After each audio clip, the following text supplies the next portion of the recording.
Today in court, Mick Philpott was found guilty of the manslaughter of 6 of his children. A man who played out his life in front of the cameras. This is my wife, Mairead. Hello, Mairead. This is going to sound strange. This is my second wife, Lisa. Hello. I'm happy with what I've got here. I've got 2 lovely women and I've got 18 lovely kids. To the public, he was Shameless Mick, Britain's biggest scrounger. Where does it end then, Mick? Where does it end, at 25, 18? Well, I don't see what's got to do with anybody else. How many kids I have? I can have as many as I want. I am Get working. a job. I'm looking after my kids. Get a job. Listen, this shows you what a big Get you are, a doesn't job. But the real Mick Philpott was a darker, more dangerous character. There'll be a lot of people out there that's going to say, oh, look, the scum, the scrounger, the shameless Mick. But fuck all of you. There was a pent-up anger there. He can be fiery. He would rule by fear. Nobody wants you. Who would want somebody like you, for Christ's sake? What he says goes. What he wanted, he had. I say you're born with a dick between your legs, not just to pee out of, so I'm going to use it. A man who would stop at nothing to get his own way. 6 innocent children just gone, just like that. He knows that ultimately he's going to set a fire, and the plan was that he would rescue all 6 children from that bedroom. I can only just sum it up in 2 words: evil and stupid. One way or the other, I will get what I want.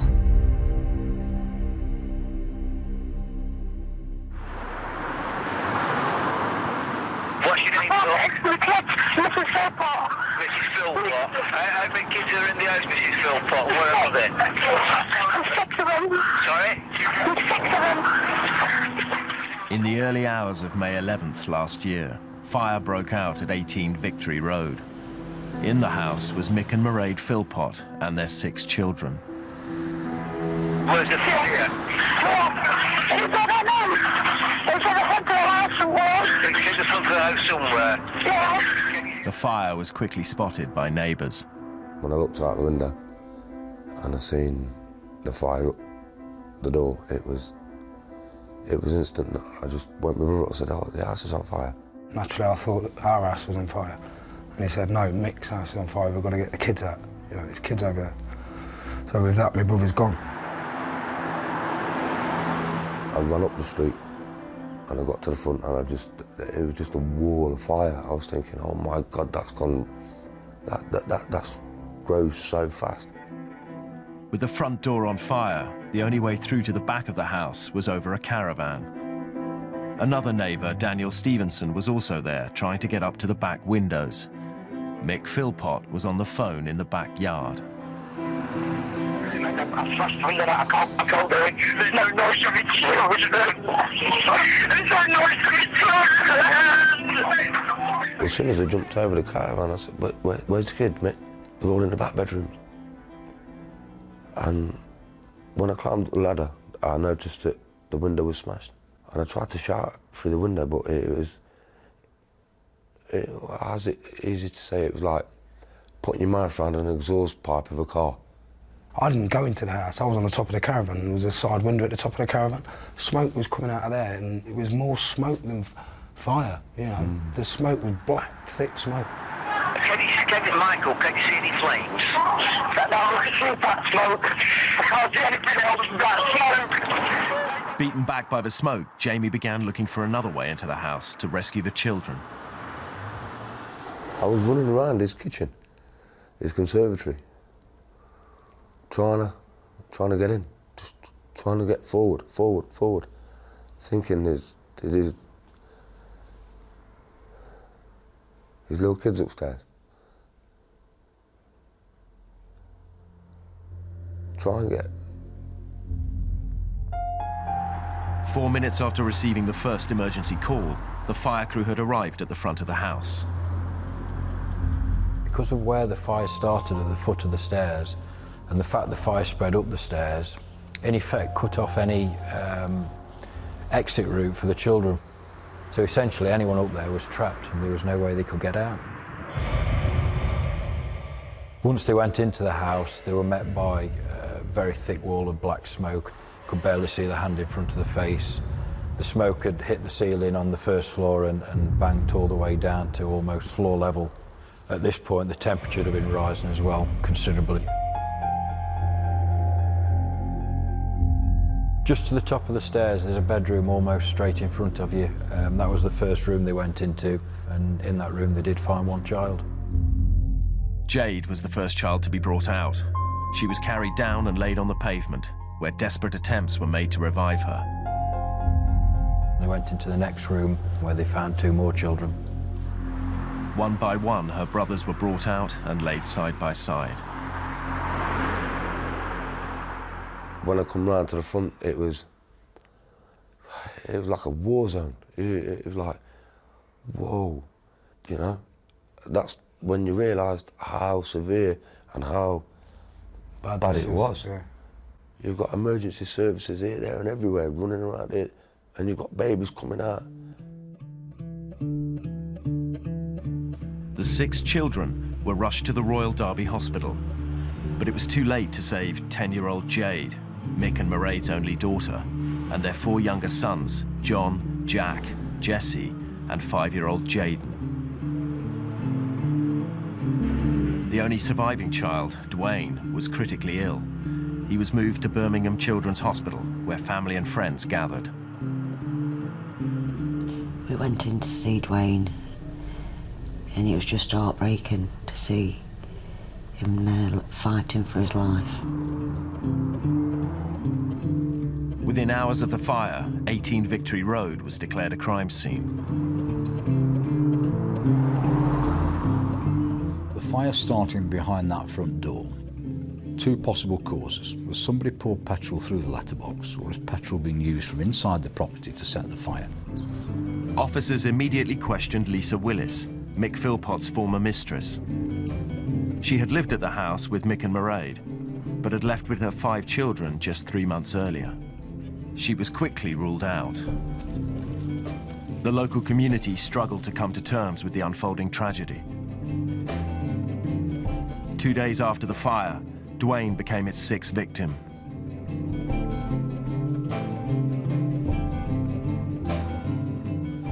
The morning we went to see the children in the morgue, we met Mick and Mairead outside.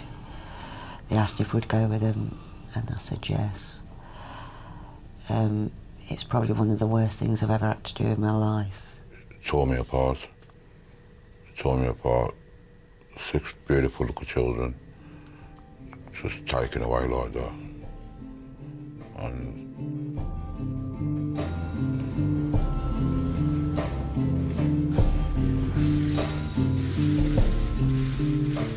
Mick Philpott told police that he wanted to talk to the press. His main message was that he wanted to give this vote of thanks publicly. First of all, I want to thank my 3 oldest children, because they are helping us to cope with what's going on.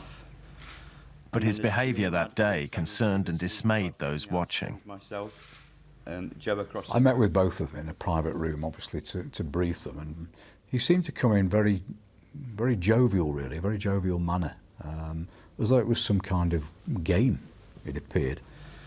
And of course, the poor firemen, the police, the ambulances, the doctors, the nurses. There did not seem to be that genuine level of grief and the distraught nature of how people feel when they've lost a loved one. We can't express our gratitude to everybody. The first things that out of your mouth should be, please help us, somebody knows something. It was never ever once mentioned. If that was me, I'd be begging, please help me, somebody knows something. I've actually been down to our home, and what we saw, we just cannot believe it. There was no heartfelt appeal for that information to come in. Find who's killed my children. It just didn't come. So I took an early decision then to take them out of the room. I was somewhat behind, and as I came through some double doors into the corridor leading to the room we were using, I found him collapsed on the floor, surprisingly. I can only describe it really as being childlike and akin to a child feigning collapse or feigning illness, playing around on the floor. And within a matter of probably 10, 20 seconds, he was back up on his feet and into the room laughing and joking as he was before.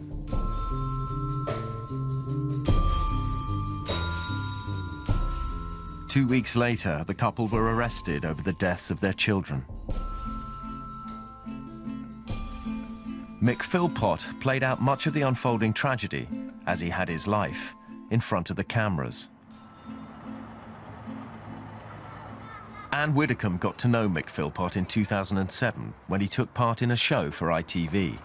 Hello, I'm Anne. Hello, Anne. I'm Mick. Pleased to meet you, love. Very pleased to meet you. last. Mick Philpott loved celebrity. Loved being on television, even if he was being cast as the villain of the piece. He just loved it. Mick Philpott has a wife, a girlfriend. He had first courted the attention of the local media 2 years earlier when he had demanded a bigger council house for his wife, his mistress, and 9 of his 16 children. Well, people could say it's my own fault for having so many kids. I say it's my life. I live the way I want to live it. Unemployed and with the family claiming £25,000 a year in benefits, Mick Philpott was dubbed Britain's biggest scrounger by the national newspapers. Ladies and gentlemen. Today I want to discover the man behind the headlines and uncover the truth about the guy who has been branded Britain's biggest scrounger. Appearances on Jeremy Kyle and This Morning followed as his notoriety grew. But the papers are calling him Shameless Mick. He shares... I think he was always very aware of PR and his image and what he wanted to portray. You believe that you're being unfairly treated by the media? I'm definitely being unfairly treated by the media. He did not even try to see himself as others saw him. Listen, you're going to criticise my family, pal, and my kids. I'll criticise you as much as I want. Sorry, this is a free country. All that mattered was Mick Philpott. Welcome to my world. Won't you? Mick Philpott thought he had it all. His wife Mairead and their children shared the house in Victory Road with Mick's lover, Lisa Willis, who can't be shown for legal reasons. Jesse. I'm happy. I've got my 2 wives here, which I say 2 wives, not 1, and I've got my kids and I've got my family. That's all I care about. Nothing else. Go and see so then. Go and see so then. Can I just get if I could get the distribution of children right? Is I've that got right? 3 with my first marriage. Yeah. 2 with another young lady. 5 with Mairead. Yeah. 4 with Lisa, and 1 with another young lady. And Right. 2 on the way. So that's 15 now, and Plus- 2 on the way. Plus 1 when I was in the armed services, which I've never met. Get out. Mick wanted to swap his 3-bedroom council house for a larger property, Get down. but Derby City Council wouldn't rehouse him, so he took his complaint to his local ITV station, believing it would embarrass the council into helping him. I think I should be allowed a bigger property. Because I'm unemployed, I should be getting a little bit of help from the council. Oh yeah, Derby City Council, blah, blah, blah, will help Mr Philpott as much as possible, right? What have I got to do to get somebody to actually listen? It's not my fault, because at the end of the day, it's down to the council to be able to sort us out. We're just going round in a vicious circle. Derby City Council didn't give him the home he wanted, but Mick didn't let this interfere with his plans to have more children. Where does it end then, Mick? Where does it end? At 25, 18, 19? What's going to happen? Well, I don't see what it's got to do with anybody else. How many kids I have? I can have as many as I want. In February 2007, Mick's wife Mairead gave birth to his 17th child, Jaden. His lover, Lisa Willis, was heavily pregnant with his 18th child. At this present moment, I am on cloud 9. I'm buzzing. Just had child number 17. I've soon come to child number 18. There's going to be a lot of people out there who's going to say, oh, look, the scum, the scrounger, the shameless Mick has done it again. Well, I'll tell you what, fuck all of you. Because at the end of the day, my life, my wife's life, Lisa's life, we do what we want. We don't care what you people think. At the end of the day, we're happy, so stop a lot of you. 1 month later, Lisa went into labour. I'm gobsmacked. Hello, love. Guess what? She's ever so big. Can't believe it. And you were off about it. Could have phoned me as soon as she had it, like you normally do. Fucking hours after. Hey, and guess what? I got no abuse, I got no swearing, I got nothing from her. Yeah, well, you get it See? from me now.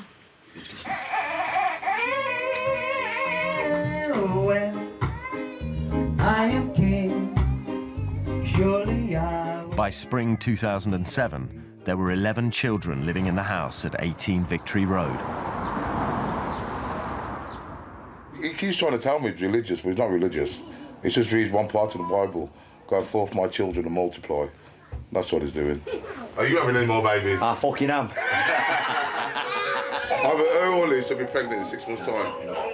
Mick loved his kids. He built climbing frames in the back garden, trampoline, swimming pool. They had everything they wanted.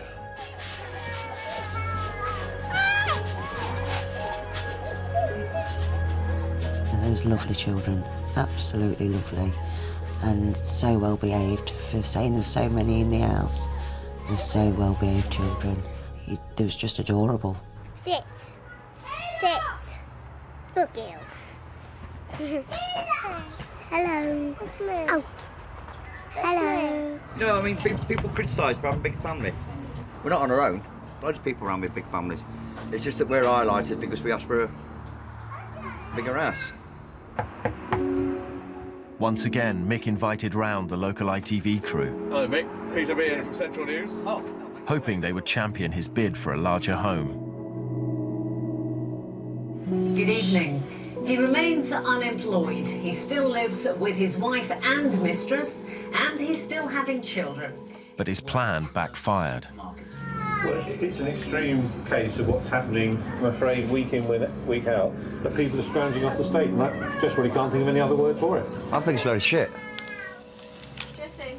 I think it's a load of fucking shit. I think it's a load of crap. Nothing said about the app being overcrowded in the house, is there? You know? I'm fucking annoyed. The fact is I've missed the most important part out. You know, we're living in cramped conditions. Right, I'll kick Lisa out my ass and let her move back in property on her own, which is going to cost them fucking twats more money than what it's going to cost me. You know, you can't win. Fuck them. I'm going to have some more babies.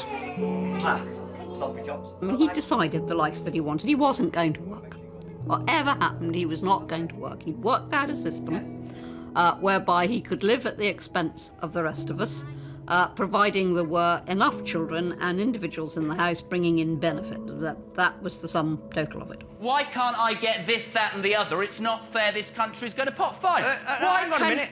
I've not said I can't get this, I can't get you that. Want a bigger house, listen, I'm going don't to tell you? you something, right? He saw himself as wronged because he couldn't get a bigger house. He saw himself as somebody who was going to stand up and fight for that, and he liked to be in the public eye, and if he was in the public eye, then he thought this was a good thing. I'm going to say to you and the council, fuck you all, because if the situation comes to the situation, I will build in my garden. And you can come round, the council come round and say, well, you've not had planning permission. Fuck your planning permission. I've not had planning permission to have all these kids in this house, so they're breaking the law. So it's going to work both ways. One way or the other, I will get what I want. The cameras revealed a man who was determined to get his own way, no matter what. They also showed the darker side of a man who dominated and controlled the two women in his life. No, she's going to speak. Right, you just tell them what we said. So you told her what to say as well? I'll tell you what, I'll say it. Right? You lot are criticising us for being as a threesome. We don't do threesomes. I know that, we full said stop, that. right? I thought it was absolutely bizarre, Mairead, Mick and Lisa all living together in one house. It's not something that I could do myself, but Mairead, she seemed happy enough with it, and Lisa was happy and Mick was happy with it. He loves us both the same. He don't treat us any different. All right, I'm married to him, I've got his name, but he don't treat us any different. Mairead married Mick in 2003. Will you take Mairead Caroline to be your wife? Will you love her, comfort her, honour her? It don't bother me that I'm not married. It don't bother me one bit. I mean, I was his bridesmaid, for God's sake. Lisa was 19 and already 7 months pregnant with Mick's child on his wedding day. To me, it was their day at the end of the day, but I didn't enjoy the night time because I was pregnant. I was due to drop. Oh my God.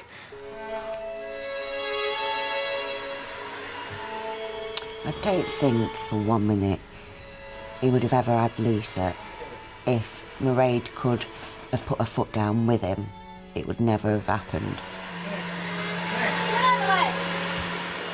But obviously, Mairead did everything what Mick wanted, and he wanted Lisa, so she put up with it. You're happy with the way things have worked out? Yeah. And the relationship that the threesome works okay? It's not like a threesome, but yeah. But you have to share it. I'm happy the way it is, yeah. And you're happy to share him? Yeah. Yeah. Okay, fair enough. Just explain to me how, in your mind, this whole house thing works. Works like a normal family. Well, there's 3 of us in the house, but it works like a normal family would. Where is the dignity in 2 20-year-old something women allowing a man twice their age to have sex with them? Explain to me. Well, is that not sexist? No, he's not doing it behind my back. He's Lisa was open your about it. bridesmaid at your wedding!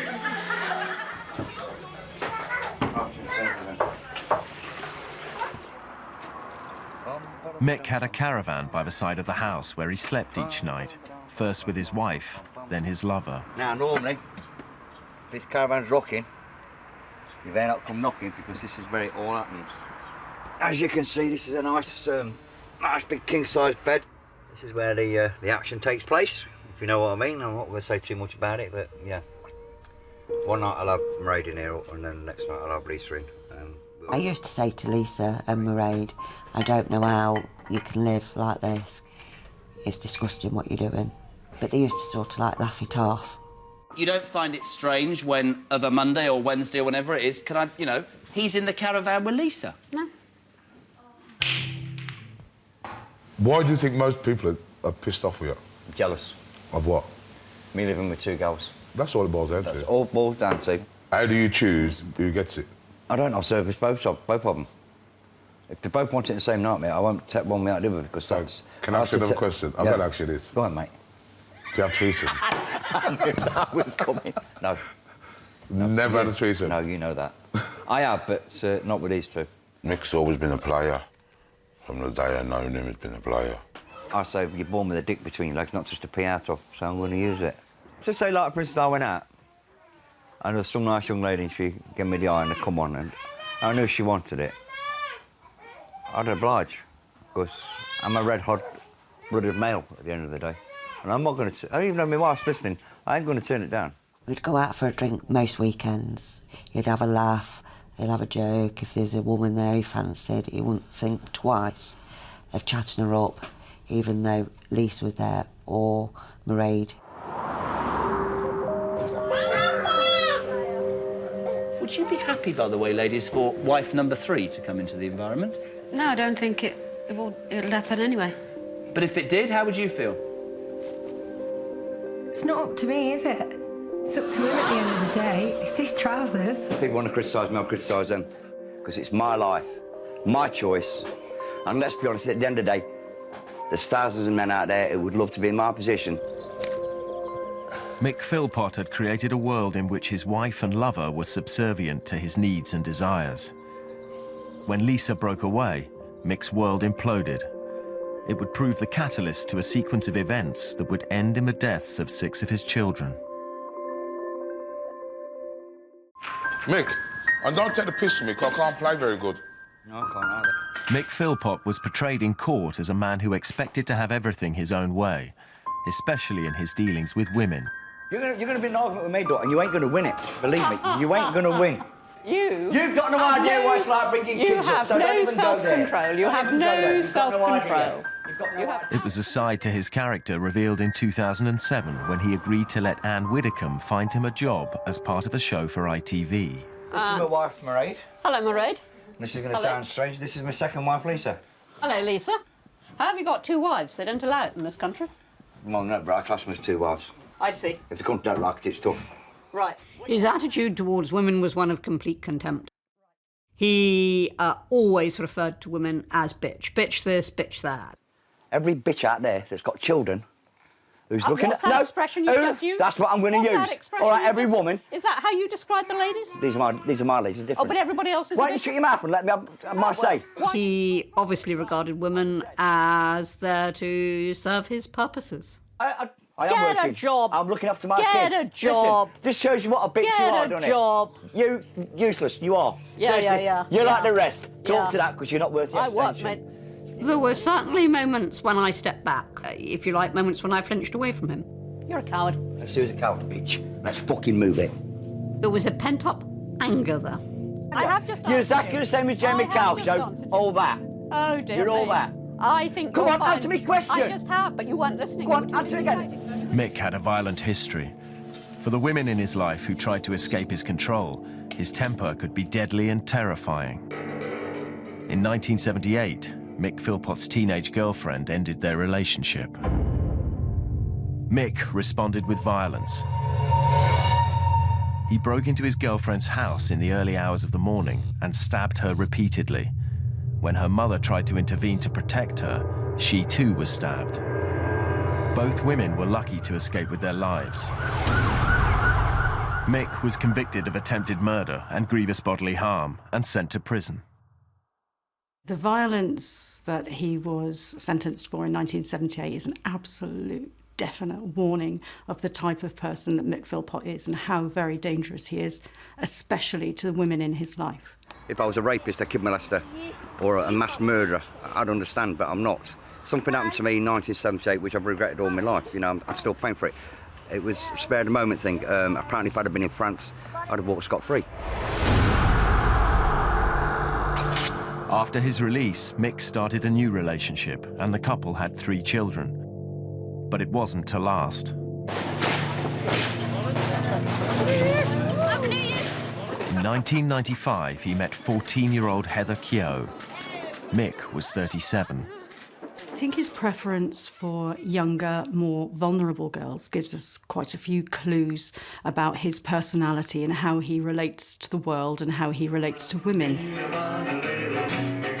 He likes to have younger women that he can manipulate and control. Heather became pregnant with the couple's first child, and they moved into the house on Victory Road. Heather says she became homesick and wanted to leave. Mick became angry, pinning her to the floor. She was young, she was naive. It was an abusive relationship. He was very much in control. Heather used to have black eyes and bruises and stuff. You know, you'd say, have you done that? You know, that looks a bit nasty. And, oh, I've walked into the door, or, oh, I've done this silly hoovering, I've bent down there and bang, it's hit me. And you knew really he'd done it, do you know what I mean? And she was scared to say anything. The abuse continued. More rows followed. Then one night in early 2000, Mick attacked her again. I think Heather realised at that time that how bad things were. What was usual following arguments was he'd lock her outside in the back garden, and Heather's described how on previous times she'd actually just curl up around the outside toilet until he was ready to let her back in. But on this occasion, I think she'd realised that enough was enough. She actually fled from the address, she climbed over the fence to get away from him, and later went to the police station to report what happened. What followed was a lengthy and bitter battle for residence of their 2 children. The court heard how Mick attempted to discredit Heather to get what he wanted, but he lost, and the children stayed with Heather. Within months, Mick had started a sexual relationship with 19-year-old Mairead Duffy, moving her into the house on Victory Road. The following year, she gave birth to Jade, her first child with Mick. Mairead was deeply in love with Mick, but by the new year, his interest had turned to 17-year-old Lisa Willis. Lisa was a single mum, and within weeks, he had invited her to come and stay. I thought he was quite happy and content with Mairead, but then I went to see him one day out of the blue, and Lisa was there, and I said, who's that? He said, that's my new girlfriend, Mick. I said, but you got Mairead? He said, I know, I got 2. In court, Lisa revealed that early in their relationship, during an argument, Mick had beaten her with a piece of wood in front of her son. Again, he's showing that he has ultimate control over Lisa, and a good beating, especially with a weapon. I mean, that not only says what kind of person he is, very willing to use violence, very dangerous, and it would tell her that, and that would absolutely reinforce that to her, that she needs to behave herself. I think both Mairead and Lisa was very frightened of Mick at times. He could get angry very easy, and when he was angry, the girls would go very quiet and wouldn't barely say a word.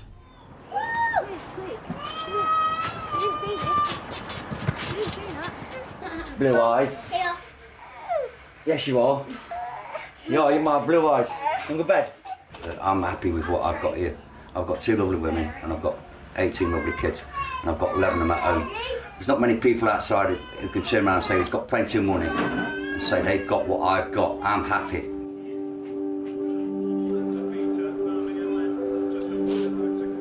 Football's on. You know, I'm not with football. It's top priority. There was no doubt at all that Mick Philpott was completely in control. It was quite obvious that the whole household revolved around him and his needs and what he wanted. He was the boss of the house. What he says goes. What he wanted, he had. While it was Mairead and Lisa that went out to work, it was Mick who controlled the finances. Like, the girls used to go to work and then they used to get whatever benefits they used to get. Everything had to go in Mick's bank account. What are you getting in benefits? Don't know. They didn't appear to know what happened to the money. They didn't appear to want to know what happened to the money. And what about the council tax? How much is that? God knows. Well, I expect he does. I was wondering if you do. No, because I don't pay it. He pays the bills. He does the pay. You don't know what's coming in. You don't know what's going out. We know what's going out because we pay it. I've just asked you about rent and council tax and you're not sure. The girls never had a penny this house. If they wanted anything, they'd have to ask Mick for it. Like normally, you'd say, right, I'm going to town today to treat myself. There was never none of that. Or having their hair done. There was never none of that. You know, you That's make right, me full sick. done. You make You me get sick. out there and get a least full-time she's out. job. At least my wife's You out go. working. You go and get At least my wife's out working. Domestic abuse is now universally acknowledged to be made up of a pattern of behaviours. Certainly controlling behaviours like controlling access to money, isolating women from their friends and family, controlling their interaction with the outside world. All of these behaviours together actually are more dangerous than consistent violence. Mick was happy, believing that he had everything he wanted with the 2 women in his life. Come on, have you brushed yours? Brush your teeth, yeah? But Lisa and Mairead's relationship wasn't always harmonious, and tensions were creeping into the house on Victory Road. Right, night, boys. Do you want into bed then, baby? They did talk about each other behind each other's backs. They was jealous of one another. Sometimes, I wish I hadn't got married to Mairead, and that way there wouldn't be the difference between Mairead and Lisa, which unfortunately there is. He did suggest divorcing me to marry Lisa. So then Lisa would have his name then. But I told him I wouldn't divorce him. Why not? People that have affairs do that. It was always clear to me he felt more for Lisa than what he did for Mairead. Lisa, out of the 2 of them, seems to have a bit more backbone and she stood up to him more. He's worried about if we're going to drift apart and drifting apart and the kids splitting up and that. I said, well, it won't be my doing if we do. I don't know. I mean, you have to wait and see, don't you? What comes around the corner. Mick admitted he had preferred Lisa, telling the court that he had treated her like his queen. But Lisa was growing increasingly tired of the relationship and life at 18 Victory Road. He seemed to argue with Lisa more. There was a few times I was there and he said, if you carry on, you can get out and everything. In February last year, Lisa Willis told Mairead she was taking her 5 children to the local swimming pool. She never came back. I don't know what to do, actually. She must have a sixth sense. She always said the first one they'll leave will be Lisa. And she was right. And now, the end is near. It was a bit low. He just said that Lisa had left him, she took the kids, she weren't coming back. You know, he started, like, filling up with tears over that. Because he loved Lisa. Everybody knew he loved Lisa. He would have responded, maybe in panic, but in a desperate need to get back the control he felt he had lost. Maybe in a rage that she had dared to leave him. But certainly there was always going to be some kind of exaggerated response.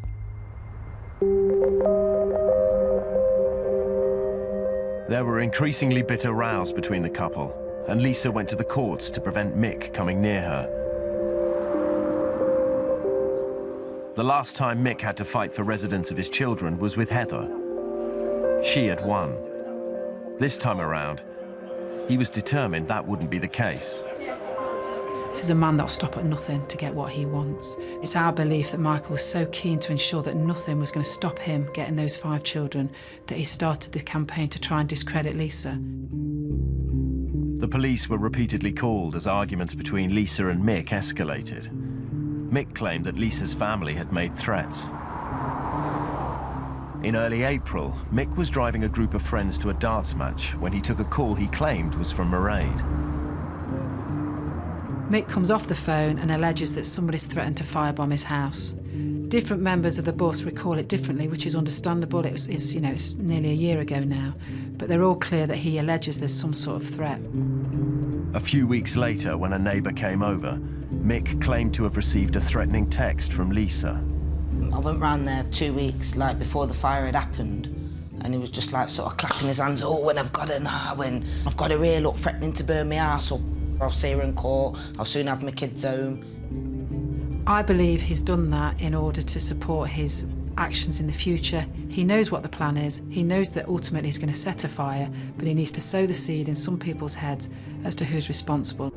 Mick was confident that his attempts to discredit Lisa were succeeding and that he would soon have the children living with him. The week leading to the fire, he was telling parents at the school gates that he had a plan. He was going to get his children back, and in fact, he was so confident that the 5 children would be starting school the following Monday. May 11th was the day set for the family court hearing. In the early hours of the morning, a fire broke out in the house on Victory Road. When fire crews arrived, they were confronted by a severe blaze at the front of the house. The 6 children... It was the culmination of Mick's plan, but it was fatally flawed. He failed to take into account the deadly speed with which fire and smoke can take hold. Nobody in their right mind would set a fire inside their house, knowing full well there are 6 children asleep upstairs. I can only just sum it up in 2 words: evil and stupid.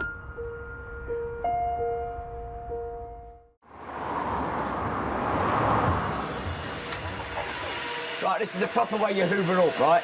Don't watch how the girls do it, right? Proper way of hoovering up.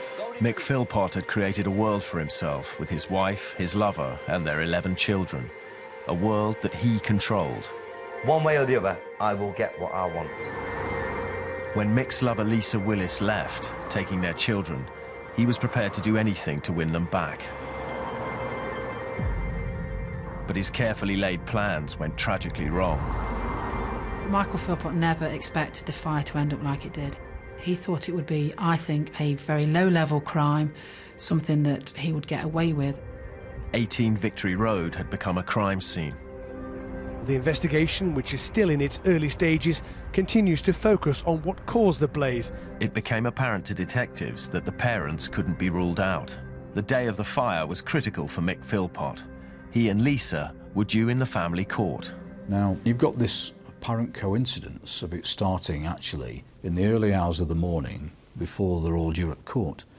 Now, I may be cynical around that, but it's too much of a coincidence for me that that fire takes place on the morning that they're all going to court for a family hearing. It's our belief that Michael's plan was to go to court that day, having discredited Lisa, and in the same scenario, he's actually made himself look like a hero and a victim at the same time, and he believed that would achieve his aim of getting the children back. As detectives began to piece together the events of that night, they began to question the Philpott's account. Mick told police that he had spent the evening at home playing snooker with a friend, Paul Mosley. Mairead had sex with both men, with Mosley claiming he left around 1:30 in the morning. The couple then went to bed in the conservatory where they usually slept. Michael and Mairead both claimed that they were having a cuddle in bed, having fallen asleep after watching television, and that they were woken by the alarm. On hearing the alarm, they said that they went through the kitchen and opened the door into the lounge. But what they did when they saw the fire raised questions for the police. From their own accounts, they found the fire, turned round and gone through the kitchen, past 2 fire extinguishers, a sink with water in. They've done nothing to actually look at the fire and to decide, can they fight it, can they put it out, can they rescue the children? The fire had been started with petrol, and unchecked, it spread rapidly, sending smoke up to the bedrooms where the children were sleeping. Anything made from petroleum products is going to give off large amounts of thick, black, acrid smoke. There'll be a lot of carbon monoxide in there, a lot of cyanide in there, various different toxic gases. Anybody up there is going to be breathing in those gases. Mairead went out of the back of the house and called 999. How many kids are in the house, Mrs. Philpott? Mick claimed that he went to find a ladder, using it to get up to the back of the house where he tried to break the window. The ladder was already, if not up at the window, certainly in position. And the plan was that he would go up that ladder, he would open that window, and he would rescue all 6 children from that bedroom. But by the time neighbours Darren and Jamie Butler arrive on the scene, the dramatic rescue plan had gone badly wrong. The whole demeanour of Mick and Mairead was... It was wrong. Yeah, from start to finish. It was like it was all set in their particular way. Well, we know now, don't we? Ladders there and... The emergency services were quickly on the scene. When they asked Mick where the children were, he told them repeatedly that the children were in the back bedroom. He had also said this to the 999 operator. Are they facing the front or the back bedroom? In the back bedroom, mate. All of them? All of them, yeah. We believe that is part of his plan, and that somehow the children were going to be in the back bedroom where he could rescue the children and make sure they escaped from the fire. But if there was a plan for the children to gather in one bedroom, it had failed. Officers found the children still in their beds, where they had been overcome by the smoke. They were laid out in front of the house, where the emergency services worked desperately to save them. Mick made an attempt to get to his children, you know, and he got through to one of his children, kissed one of his children on the head, and then got up and went across the road to his neighbour's house to see how his wife was doing. You know, everything was wrong. It was wrong. Mick's strange behaviour was beginning to attract attention. The couple's son, Dwayne, was critically ill. He was transferred from the local hospital to a specialist unit 37 miles away in Birmingham. But when hospital staff arranged for the couple to go with him, Mick refused. Michael had initially said that he wouldn't go because he'd got to go to court that day for custody of the 5 children he'd had with Lisa Willis. He went for a coffee. He just didn't seem anxious or concerned, really. And in the end, officers actually were quite clear and told the both of them that they'd have to go. If that was me, my child's in intensive care fighting for his life, I want to spend as much time with him as possible, and I don't want to leave his side. But that weren't the case.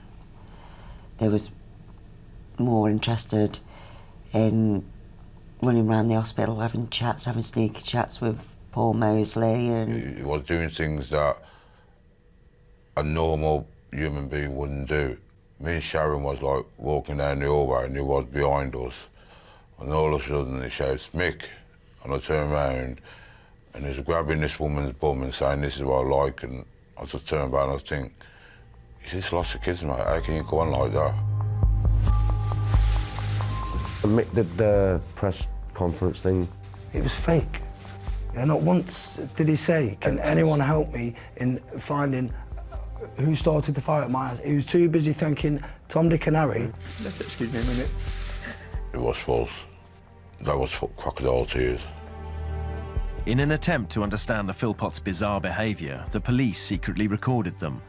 The couple were in a police van together when Mick was heard asking Mairead if she was sticking to the story. We believe at one point he said, "I didn't mean to do it on my life." And he's also said to her, "I was sticking with the story because if you want me to, I'll blab about it."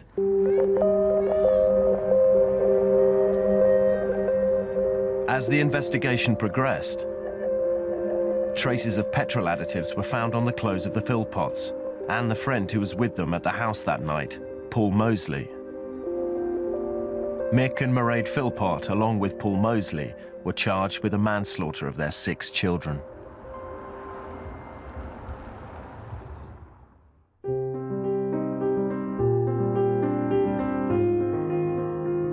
In June last year, under dull grey skies, 6 coffins were carried to St Mary's Church in Derby. Crowds gathered to pay respect to the 6 young lives lost in the fire. Only the parents, Mick and Mairead Philpott, were absent. I apologised to that guy. I apologised to him for not saving his kids.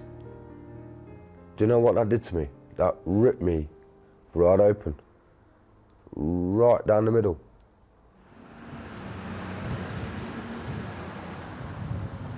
Today at Nottingham Crown Court, Mick and Mairead Philpott and Paul Mosley were found guilty of the manslaughter of the Philpotts' children.